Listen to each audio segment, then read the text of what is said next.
Greetings. Welcome to another episode of I Have a Testimony. I'm your host, Brother Willie Muhammad. God came to us to seek and to save that which was lost. He raised a man from among us. He, the Honorable Elijah Muhammad, laid the foundation.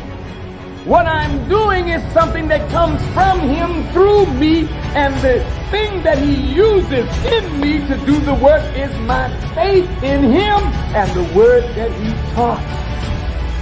To produce men and women who wanted to clean up their life and build an independent nation for the glory of God. There are many believers I want to interview. Unfortunately, I just don't have the time. But today, I am honored to interview one of those who has been on my list for some time wanting to interview. So I'm happy to have him as our first guest in a series of interviews that will highlight the talent of the Southwest regional, the Southwest region in the Nation of Islam's ministries class. So today our guest is our brother, student minister of Muhammad Mosque number 48, Brother Alshaheed Muhammad. Like what y'all do. Yeah, like what y'all do. This is the best thing going. Okay. Coming through there, letting people know that people current shit. That's the best thing going. So you love seeing the FOI come here and showing love right there. That's why I ain't walk out. Okay, that's why you walk out, because you want to meet the brothers. So special.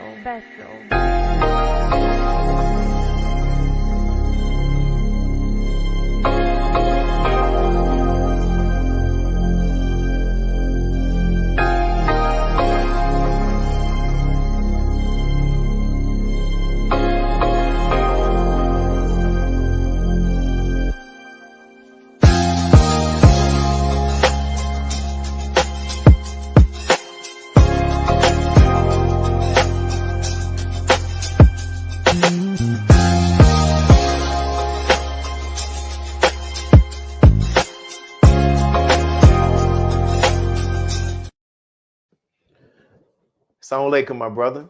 Wa alaikum salam. Thank you for joining us, man. Yeah, it's an honor, brother. You know, thank you for having me on, brother. This is a beautiful thing. Praise be to Allah. I'd like to get straight to the interview. So let me ask you this first question. I was blessed to hear your story about your journey to Islam while listening to the interview you did on a People's Podcast with our brother Joshua Muhammad. And for those who are watching, make sure you go and check that interview out. You spoke about how you visited a bookstore with the intention of purchasing the book From Niggas to Gods. However, your intention was changed because it appeared that the man on the cover of the book we know to be the Message to the Black Man caught your attention. And from what you read, it led you to this path. So my question is, can you share more about what you read about or in the Message to the Black Man that opened up your mind and began the awakening process? Yes, sir, brother. The first chapter is what really caught my eye. Who's that mystery God? When I started reading it, it just made a lot of sense to me instantly when I read it. How he broke it down and went through how God has never been a spirit and how he could never be other than a man, and how he backed it up with scripture from the Bible that I had to go back and really read and verify myself. So, you know, after reading that first chapter on that God is a man, that's what kind of it gave me just an explosion on this enlightenment that the Most Honorable Elijah Muhammad was sharing with us. And I have been hooked ever since. And actually during that time, brother, I hadn't really got into reading books whatsoever, even though I had been a college graduate and this and all that, but I still wasn't an avid reader until I fell in love with the teachings of the Most Honorable Elijah Muhammad. Beautiful, beautiful, man. And we know that that's a book that is still awakening many. You know, I see what Nipsey Hussle, he gave the book to T.I., and there's others. So also in that interview, you mentioned something that I want to talk about, actually, but this is a two-part question, because you were very transparent about how you had one time had left the ranks because what you saw did not reflect what we were being taught. And despite all of that, you return to the ranks, and now you serve in the capacity of the student minister of one of the essential cities here in our region, the Southwest region, aka the Southwest region. So the first part of that question is, what guidance would you give to those who may be in the ranks right now, contemplating leaving because of what they may be seeing and experiencing in the mosque or in the study group that doesn't reflect what attracted them to the nation and made them join? I would say get a mentor, get someone who you can actually talk to that's invested in keeping you engaged in the process. I think that's one of the things that I lacked. I didn't have that mentor. I had those who wanted to tell me what to do, but not really show me what to do. And so, you know, it's only so long, especially the way my mind thinks. I'm a progressive thinker. And so I'm not going to, you know, kind of be in a hamster wheel situation where I'm going to keep doing the same thing over and over and over, and I don't see any progression, and you're going to lose me. Or I got ADHD in that capacity. So if I had someone who I can talk to and lean on more and really be open and frank with, I think I wouldn't have never ventured out of the mosque during that time. But, you know, thankful to Allah, you know, Brother Alfred, who had saw me in the parking lot one day I was going to visit, he is the one who really initiated me coming back to the ranks. He had told me, you know, just the things that he said about class and, you know, the condition of the mosque at the time. And, you know, after we finished that conversation, I broke down and cried there at the barbershop because it's just like, you know, I couldn't deal with it, but I couldn't believe everything that happened either. You know what I'm saying? It really hurt me. And so from that point on, I rededicated myself, you know, to the Form 4 and all of that. And I came back, you know, pushing hard, pushing the line real hard. And I'm still energized 6-7 years later. Beautiful, man. And I hear that energy in your voice every time you give the greetings, whether it's in person, we just opening up this interview, and even on our weekly calls. And I want to ask you this question, part 2 of that. You know, what advice would you give to those who may have left and may be pondering about returning, but maybe worrying about what others may view of them, and even wrestling with their own guilt? Right. Find out, really, you got a mind in yourself. What are you good at? And don't let anybody distract you from that. You know, the Holy Quran says that if Allah didn't raise men to repel men, then the whole earth will be overran with injustice. All of us who come to the mosque, we come with a particular gift, whether that gift is appreciated or not. You know, you have to know your value. You got to know, you got to be insecure in what you do. And know that when you come with Master Farad, or you heard the teachers, however you heard the teaching that brought you to the mosque, is to bring that talent to the mosque to take the mosque to the next level. Now, how you do it, there's no blueprint on it. But one of the main things is that you have to be so self-confident in yourself. And if you're not that confident, find you a mentor in the mosque who you respect, who you can talk to, who is not trying to lead you astray away from the nation, but keep you in the nation and teaching you how to fight these different elements that try to push us away. Great response. And I know prior to you being the student minister of Muhammad Mosque number 48, I remember Brother Tyrone, if I'm not mistaken, who's now in, I think he's in Tampa Bay, St. Pete, Florida. So can you take a moment to share how you came to be appointed to the position of student minister there in Mosque number 48, and any guidance that you received from the Honorable Minister Louis Farrakhan? Yes, sir. When I came back to the mosque, your brother Tyrone H was on the post, and, you know, me and him had talked, and, you know, I was a principal over Bessie Coleman Middle School at the time. So I was letting him know, you know, where I can help him out at it and this and all that, if there's anything I can do. But me and Brother Tyrone had a good relationship from the beginning, because when we first came to the mosque, me and my wife came to a Friday night study group, and he was the Friday night study group instructor. So he had an intricate part in bringing me in the nation already. Fast forward. So when I come in and he puts me over the processing class, we start having some advancements in that area. And then he lets me know, you know, what's going on with his situation.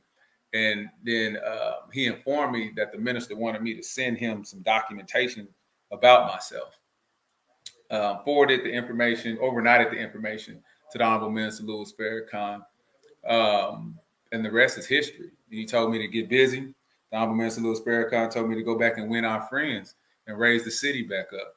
And so that's what I've been operating off of, those detailed instructions that he gave me from that interaction. Good, man. Beautiful, beautiful. Any part of those, any more of that detailed guidance of Jews you can share? It's all in message to the black man. It's nothing different than Master Farad Muhammad raising up the most honorable Elijah Muhammad. It's just, we have to internalize, especially those of us, who are over cities. The responsibility lies on our shoulders, just like these universal flags. So at some point, we have to be true to the messenger who we say we are true to and nobody else. Sometimes that's difficult because of the friendships that we may have acquired in this journey. But at the end of the day, we got to raise our cities up so we can be ant mounds of each other all around the Southwest region and move harmonious together. And it's all in love and appreciation of what we do and what we bring to this craft. So that's pretty much it. One of the jewels is, remember when you was there when I first one of my first interactions with the Honorable Minister Louis Farrakhan, when we had dinner. He had asked me to read that scripture from Matthew about mammon. That's one of the jewels that you was there. And then, of course, when I shook his hand, he whispered something in my ear that I won't share here. But we just been moving. I've been in every instance, in every aspect of my post assignment. I've always let him know what's going on. He asked me to send certain reports to him. I send those reports like clockwork. So other than that, brother, it's just really just, getting everybody to be engaged in the process. It's like any classroom and pray for the best. Beautiful. And what would you say in your tenure and serving in this position, what have been some of the most profound lessons or aha moments you have experienced and learned?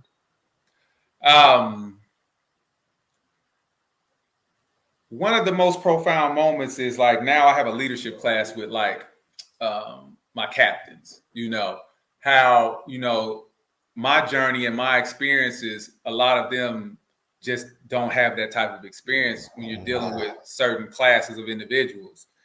So I, like any educator, instead of complaining about it, I develop a professional development specifically for our leadership group on the things that we need to hone in on. So we started doing these 8 steps of leadership, being honest, integrity, not losing the lead, learning that you have to be the one who has to clarify the instruction and not the one who's receiving it.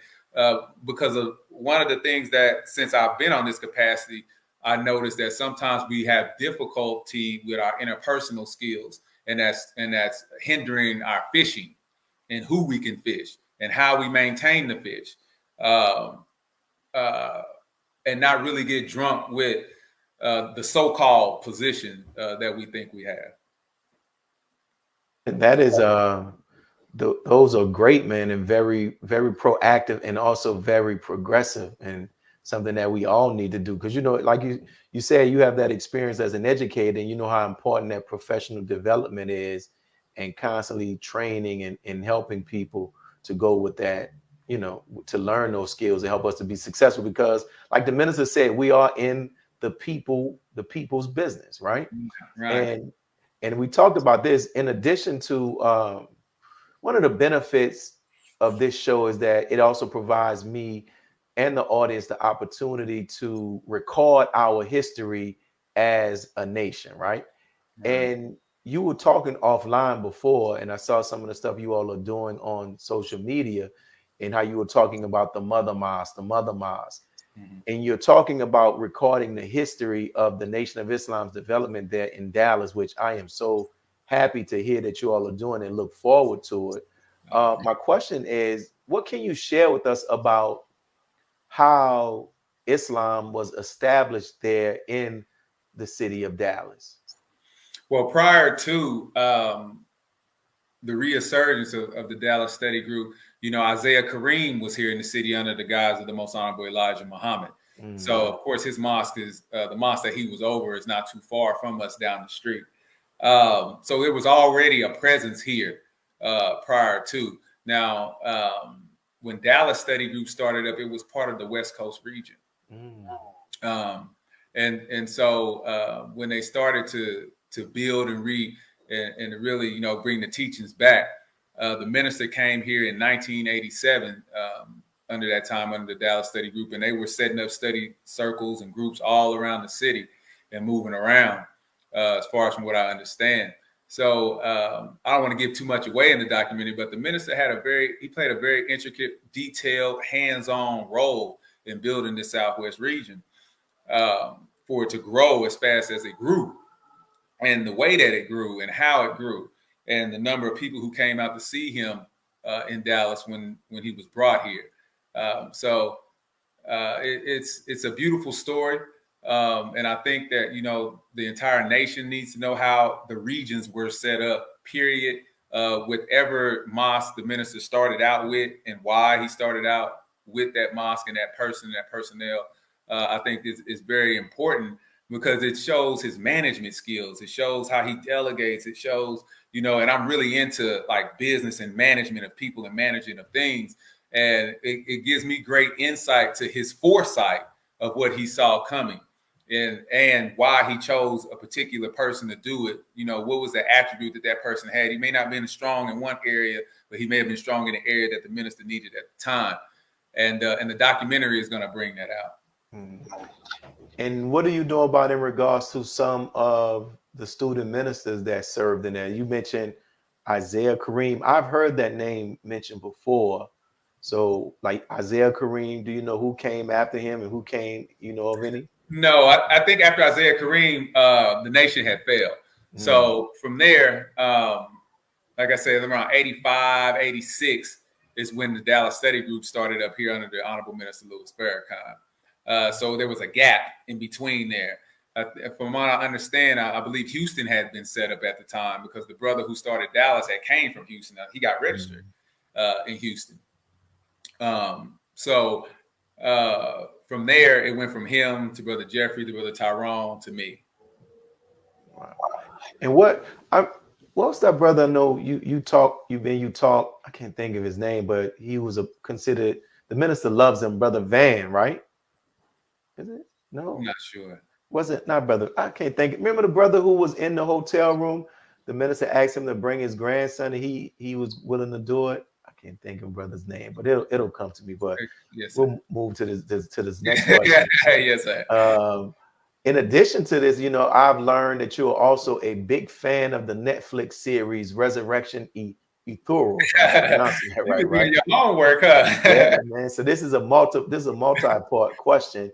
Yes, so can you explain to those who may have not seen this show what the show itself is about, and are there any connections you have that you see that any connections between that show and even us as the Nation of Islam? Oh, absolutely. It's the birth of a nation. It shows the different relationships between the male and the female. It shows how the hypocrite responds to productivity a lot.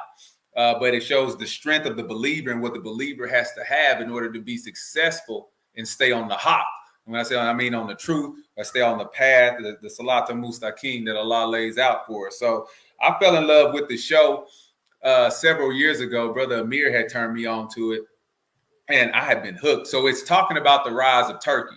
And the Most Honorable Elijah Muhammad talked about how, he loved the Turks, at the time. And it's ironic that the Turks have the same flag as we have, but just the moon is at a different color.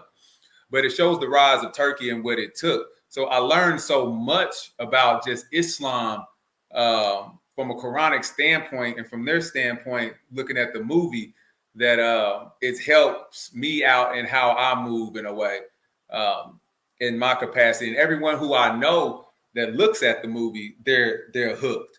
It brings about a different type of spirit. And I would recommend that anyone who studies Islam, period, you should look at this movie and just see how Islam will triumph overall. And it's not by the sword, as some of the detractors would say, but it's more on truth.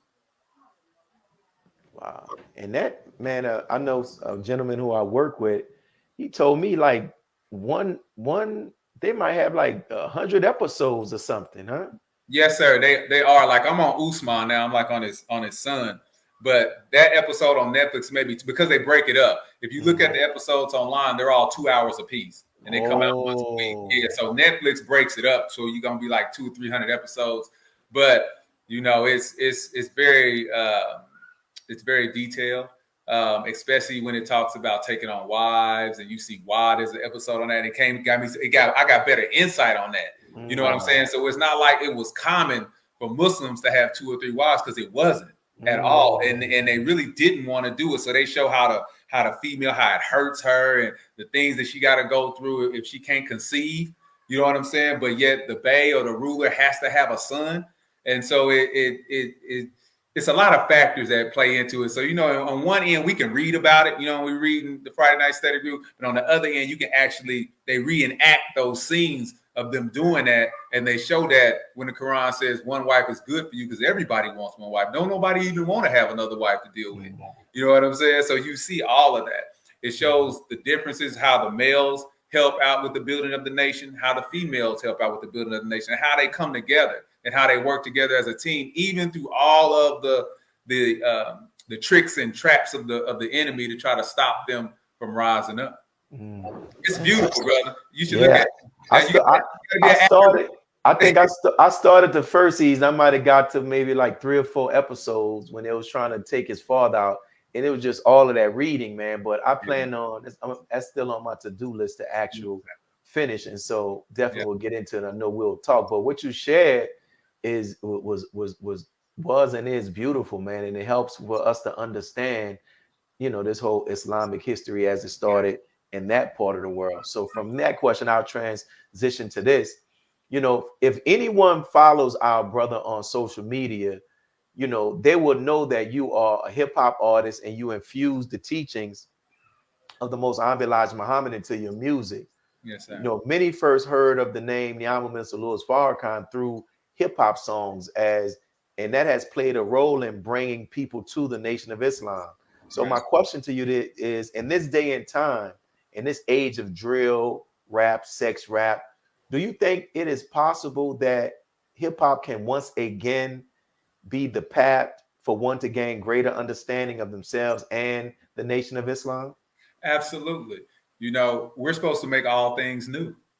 So we have to have a better version of what we're hearing. Like, you know, we're taught to put a clean glass next to a dirty glass. So if we put our version next to that, and we support our version, and we make our version look fun or funner or more attractive than the other version, then the people can't help but get that type of attraction.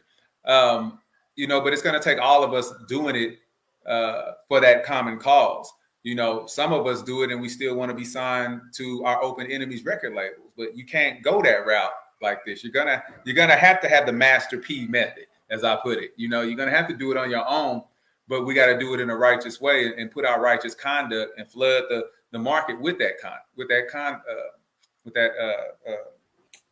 I can't think of the word right now.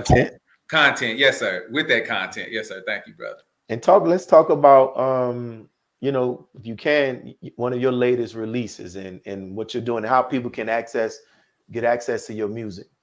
Right. My latest release is called The Flying Flame.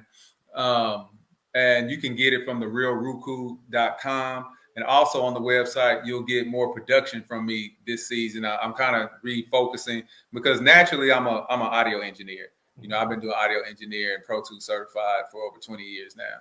So I have a full studio built in my backyard and all of that. So that's why I'm able to get stuff out so fast. I don't have to pay for time. But the Flying Flame is more geared toward those nation members.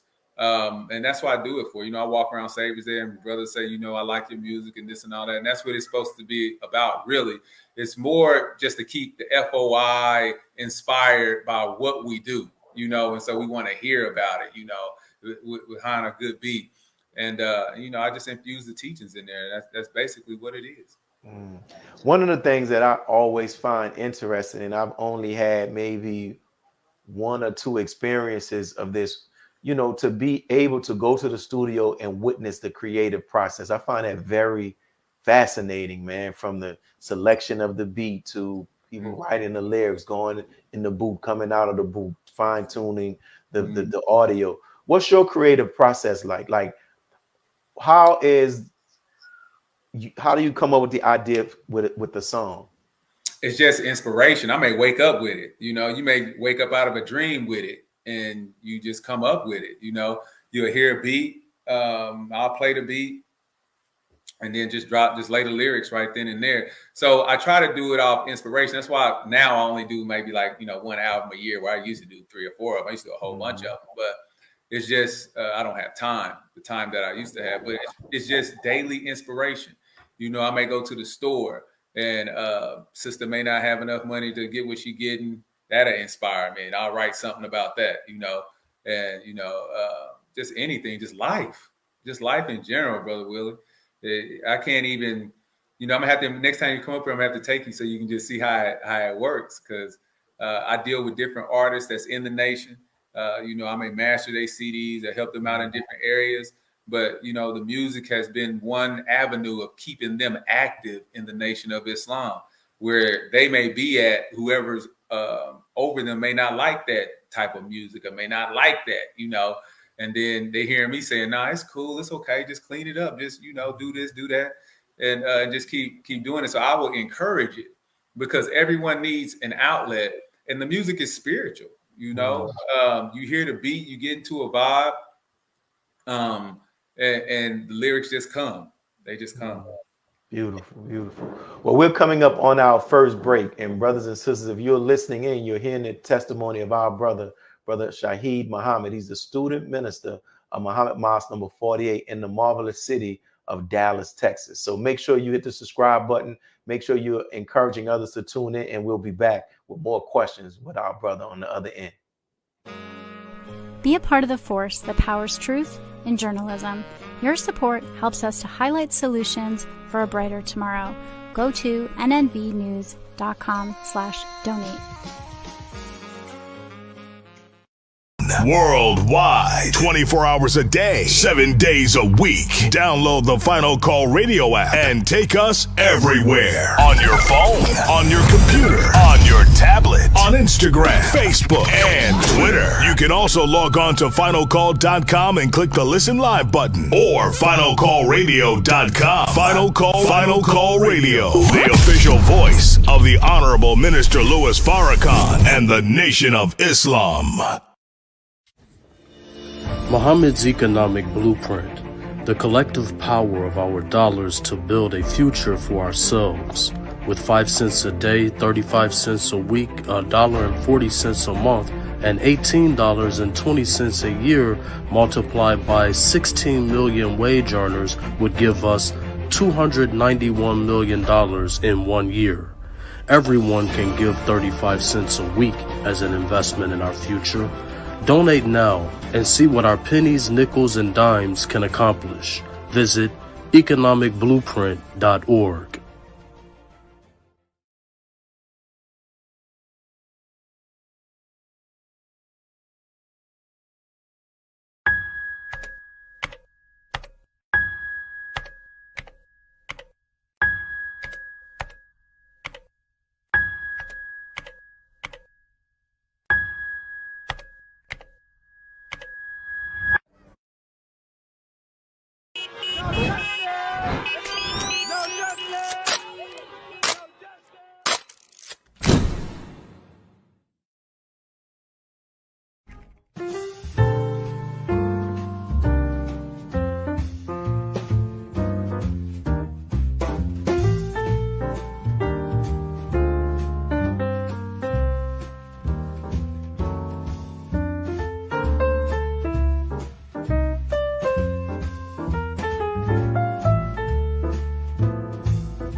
And we're back, brothers and sisters, to continue this interview with our brother, my brother, Brother Shaheed Muhammad. And we left off, you were talking about the creative process and with the music. I'd like to ask you this.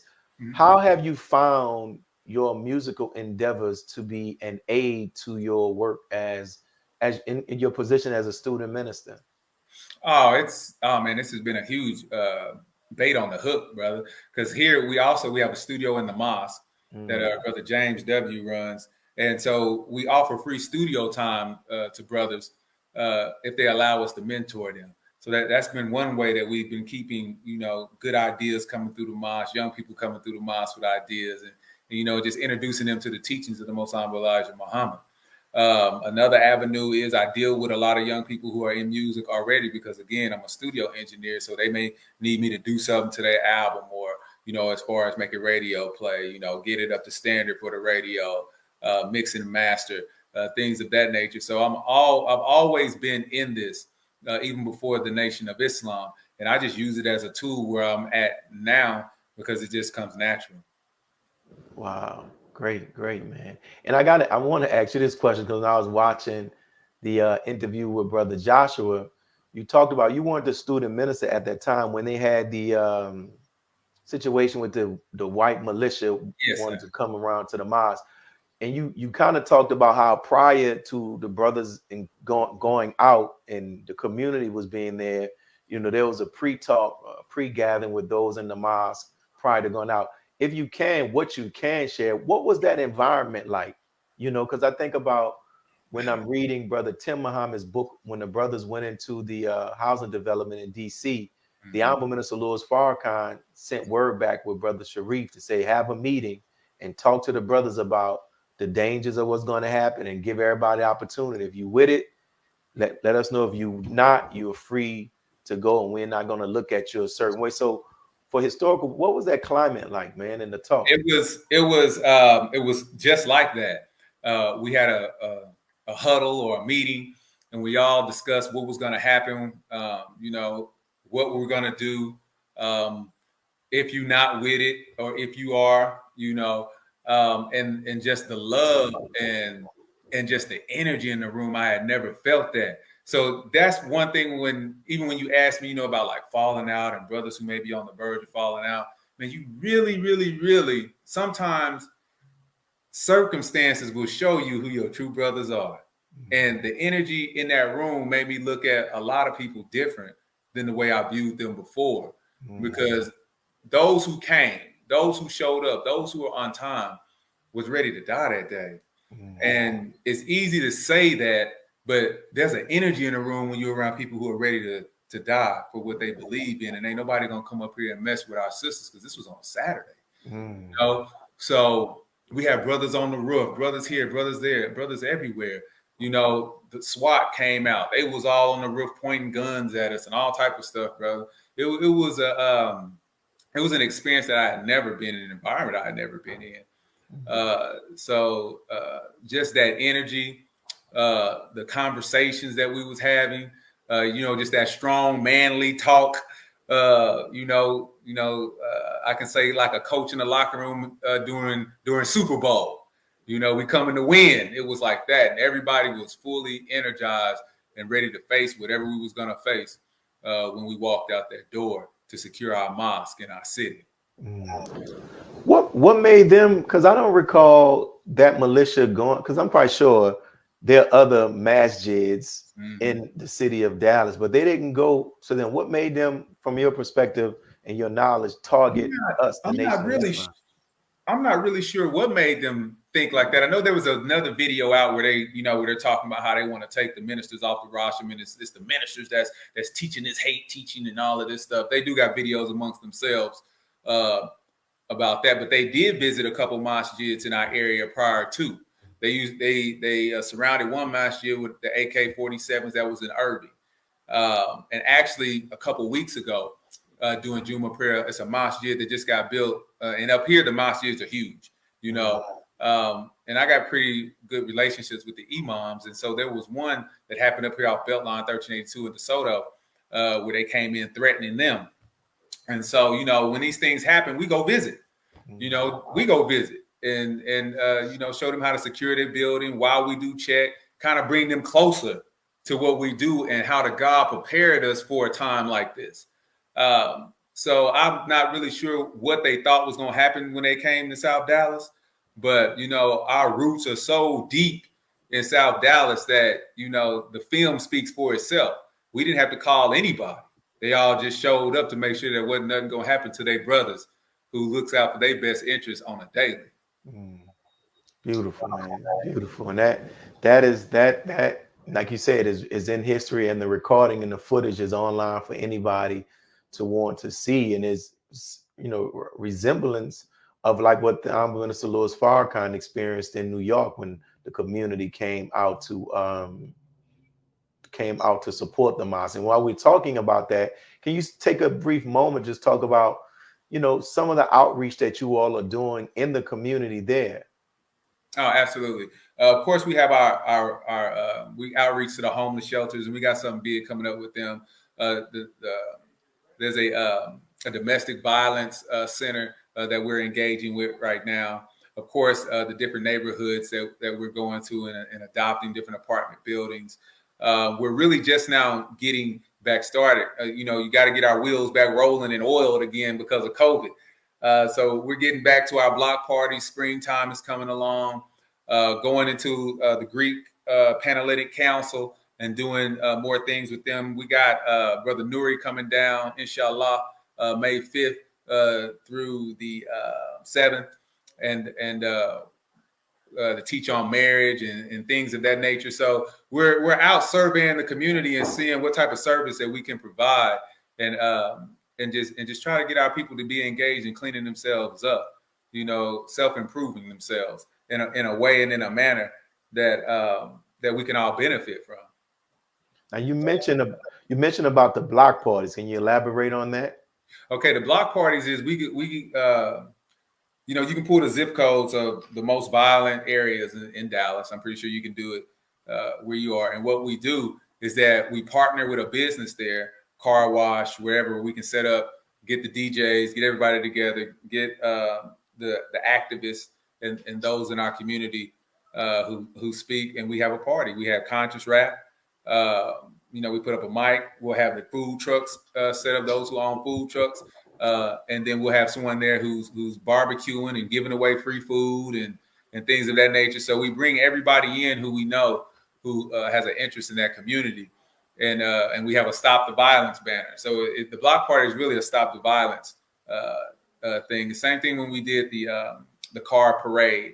I think that was the first time that's ever happened. Kind of like what they do in LA. We did it here in Dallas. And at the time, police chief, the sister who was here as police chief, she showed up, and everyone showed up to show assistance, and it was beautiful, from the Corvette clubs to everyone. So we have a lot of influence here in Dallas, but we try to strategically do it so it's not overkill. You know what I mean? So it's just like, that's just what they do. No, when something happens, we're gonna be there. A sister get murdered, we're there. Something happens in a crime scene, we're gonna be there to see what's going on, whether we're on the news or not. Our objective is really just to heal the condition of our community and show our concerns. Good.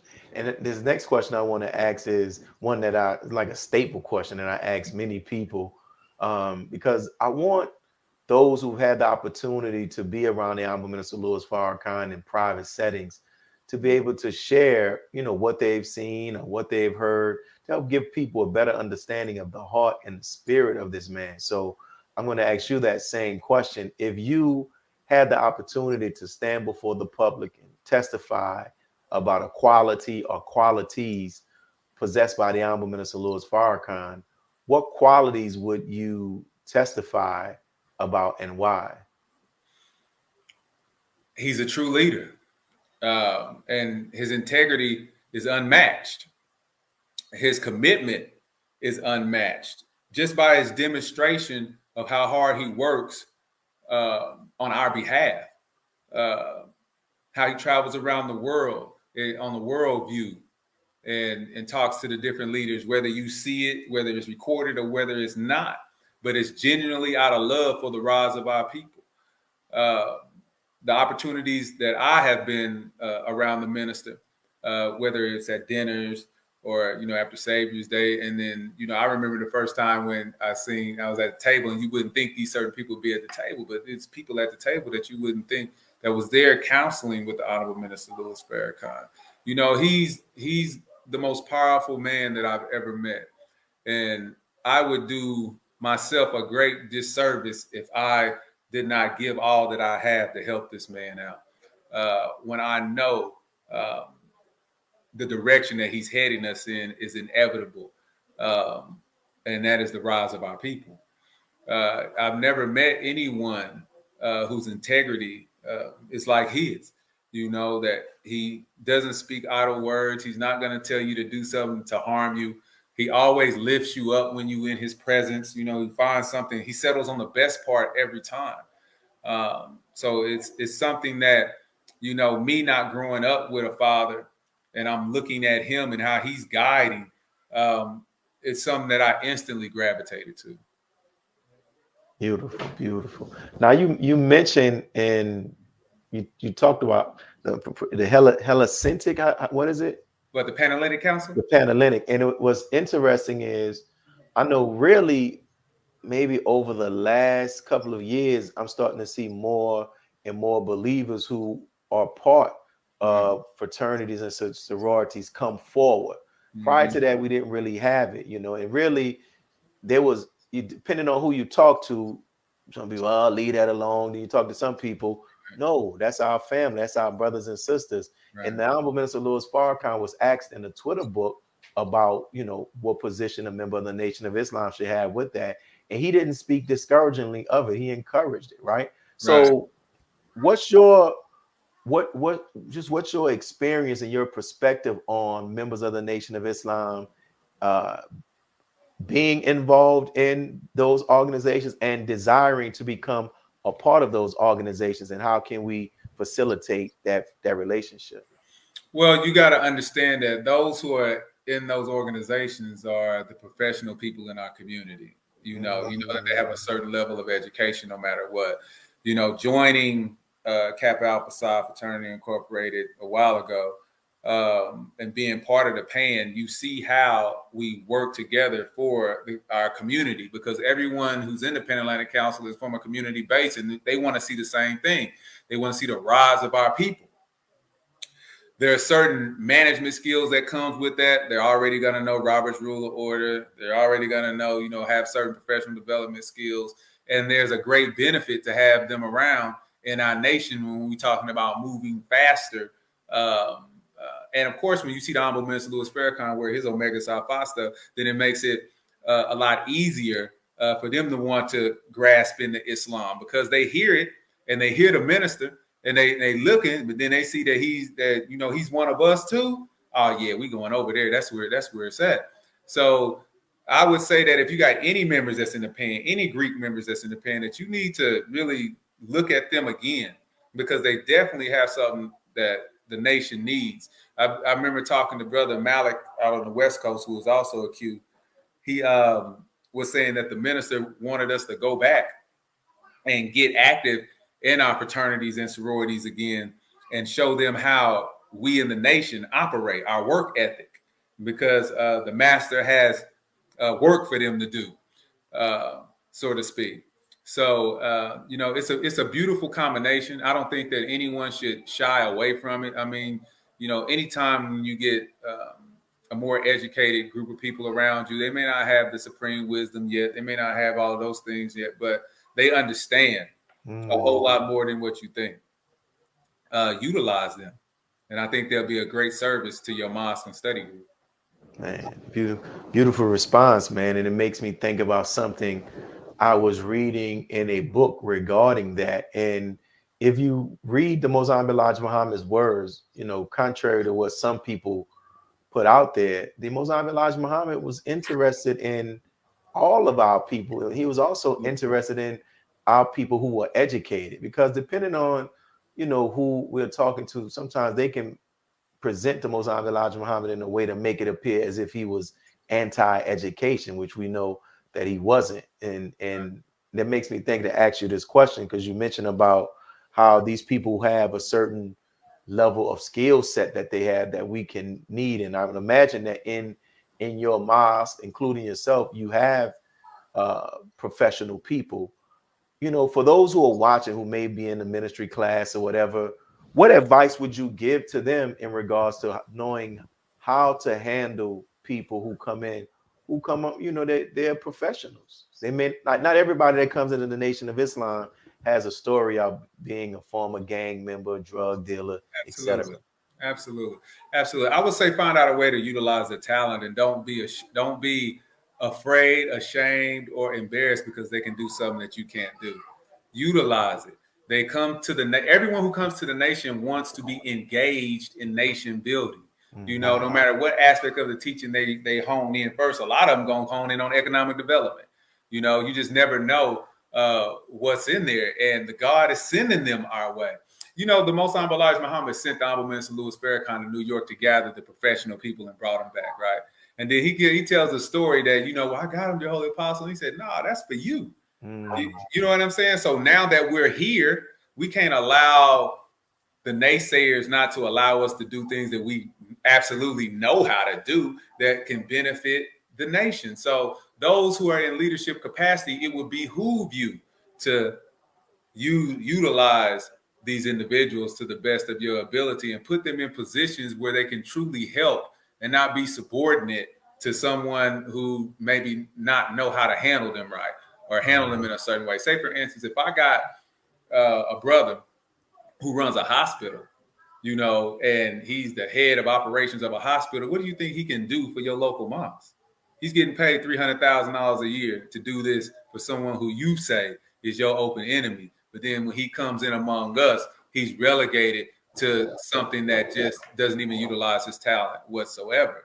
You know, that's not a benefit to the mosque, the believers, and that's doing a great injustice to the Honorable Minister Louis Farrakhan when he was sent to get the professionals so we can move. You go back and read some of the table talks of the Most Honorable Elijah Muhammad. He's talking to the professionals and stealing them away from the enemy, and then they're working for the nation. No matter what they do, whether they join or not. He gave blueprints and pictures of a nation that's being built by engineers, by teachers, by plumbers, by brick masons, all of these people we need, you know. So we're living in a time now where all of that is really going to come into play. How are we going to build this heaven? AI can't do it. You know what I'm saying? Artificial intelligence, what I'm saying, that can't do it. We can't get caught up with some of the easy things. We got to get those who's ready to get their hands dirty and understand how to move people in a direction so we can actually get into nation building, because that's the overall arching theme, is that we're going to take over the world again, but we got to have a nation. So in the supreme wisdom, the God asked questions about teachership, about engineering, about what type of engineer that it takes to build this nation. These are people who have been educated in these areas. And that makes me think about conversations you and I have had and you've shared regarding the value that you see in the 9 ministries. Can you talk about the work of the 9 ministries that you're doing there in your mosque? Absolutely. You know, with any leadership, you gotta, you know, sometimes it takes time because you got to get the right people in the right place at the right time to move. But when you read Closing the Gap, and the Honorable Minister Louis Farrakhan talks about the importance of the 9 ministries. You know, the 9 ministries is to take us from mosque to nation building. But how do we do that? You know, and at the time when I was here in Dallas, I was first coming in Dallas, Dr. Aline used to come around, and he used to be in Dallas a lot. At that time, Brother Jeffrey used to have him here a whole lot. I thought he was transferring. He was here so much. But he gave us such a wealth of knowledge on what he had been studying and what he had been surveying, and leaving us books and pamphlets and instructions on the importance of building a nation and what that looks like. Because if we don't have those ideas, matter of fact, if we're reading the Holy Quran, which we're coming up on the holy month of Ramadan, which was about to take place, well, the Quran is a nation building book. It says whoever the reader is, it should rise into eminence, but it talks about how to run and establish a nation of believers. So it would be in our best interest to revisit the 9 ministries and look at it in that aspect, not so much as, oh, well, it's going to usurp my position as a student minister. No, your position is a brother and a sister for one. Everything else that in rank and file, so you can run in an organized manner, that's cool, but it does not overshadow the overall theme of nation building. That is the most important thing, is getting those people in those positions so we can move. The 9 ministries is not geared towards just you being in the nation. It's for outside anybody who comes with a skill. It's just like sitting at the dinner table with the Most Honorable Elijah Muhammad, but it's organized by the Honorable Minister Louis Farrakhan. That is beautiful, man. That is beautiful in just the insight and the foresight that you have, my brother. What are some I know you talked about the documentary. What are some other things you all have in the works? I know you talked about bringing Brother Nuri in. Some other things you all have in the works for the city of Dallas. Right now, we do a yearly calendar, and some things are coming up. Skating parties, what you call it, stepping, doing some dancing, just having fun with Islam, brother. I'm really just trying to really build our camaraderie more, so it doesn't be just like an everyday mosque thing and it's more like a job. We really want to build the brotherhood and the sisterhood to a capacity to where we can really say, I know that brother. You know what I'm saying?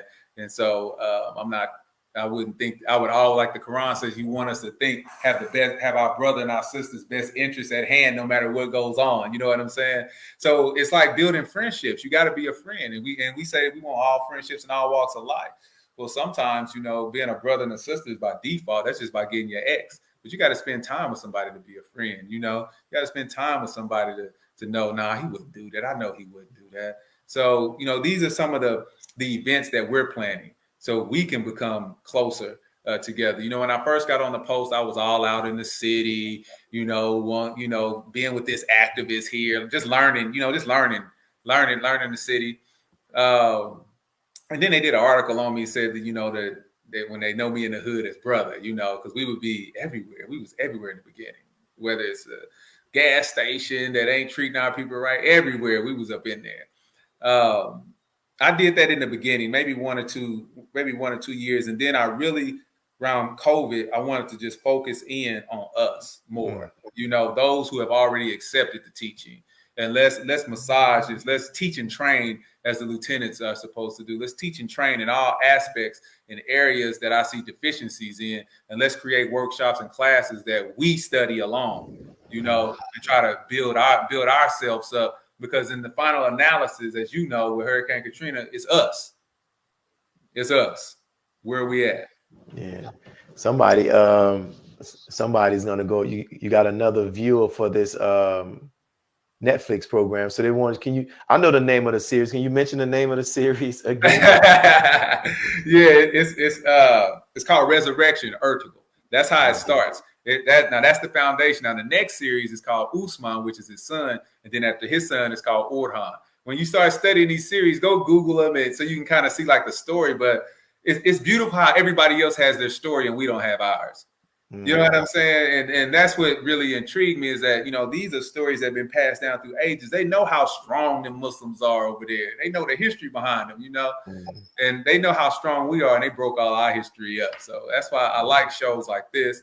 I like, I even like, the documentary that your mosque did, 46 down in New Orleans. And we all should be telling our stories, no matter where it starts at. We should do some type of documentary history on our time.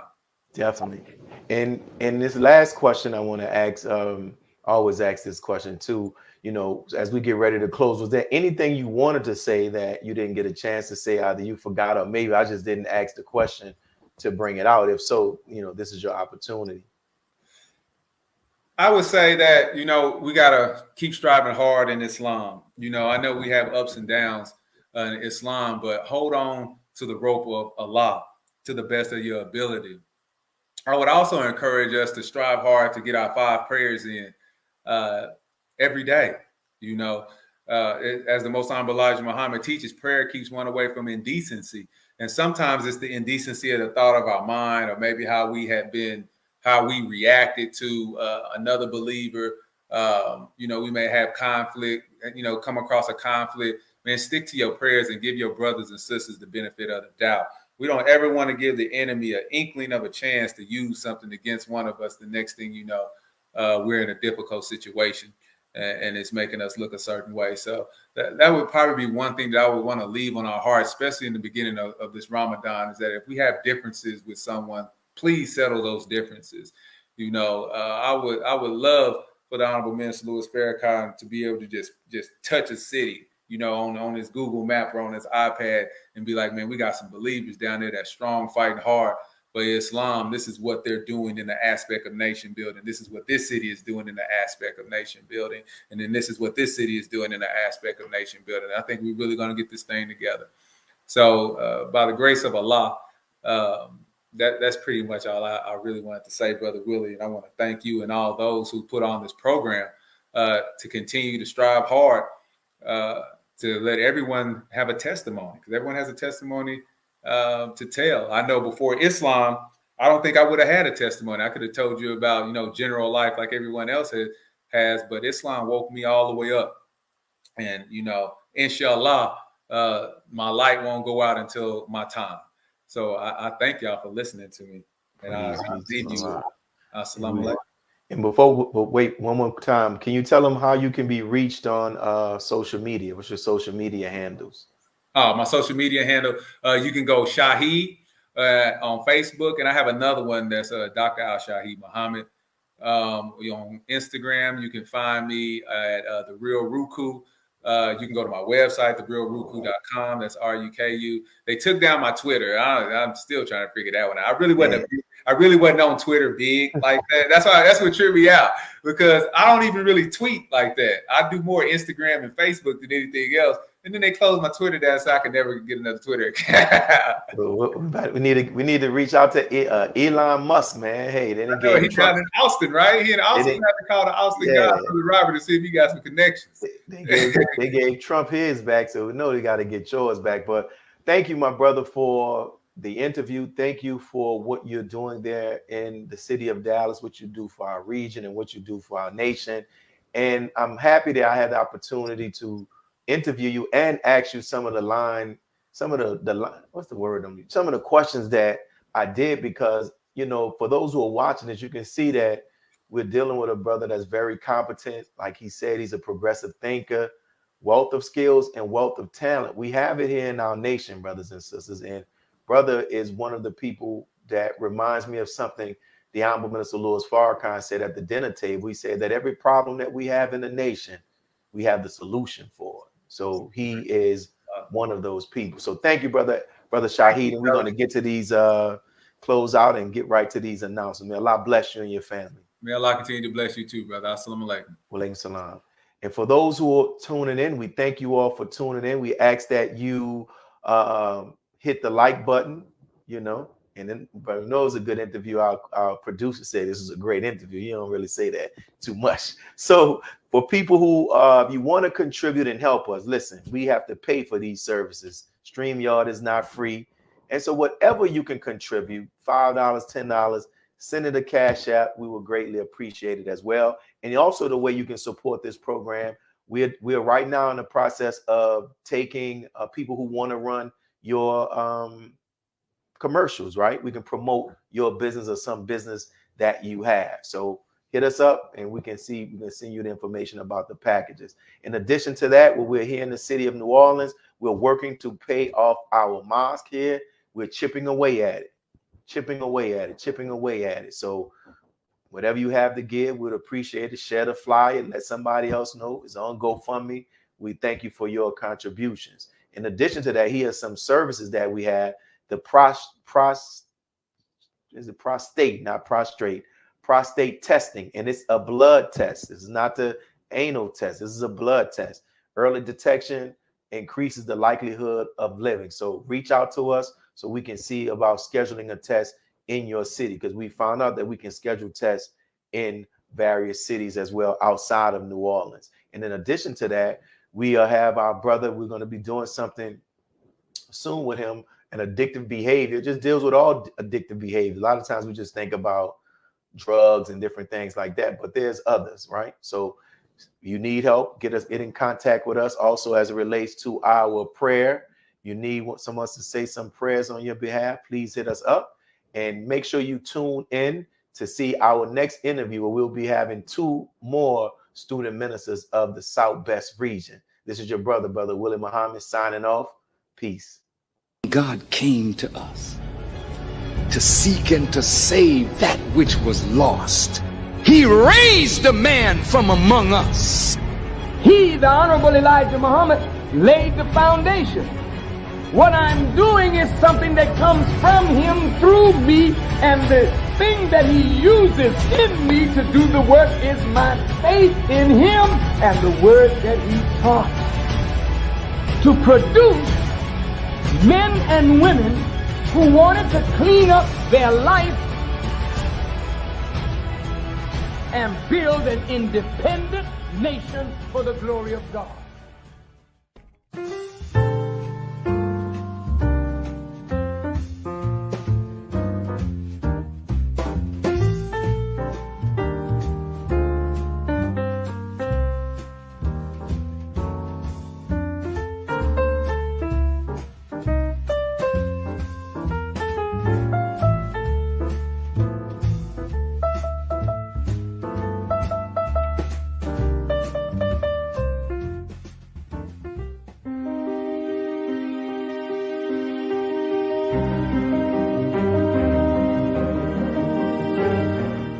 Now you can get the same uncompromising truth you've come to expect from the Final Call newspaper on all your connected devices.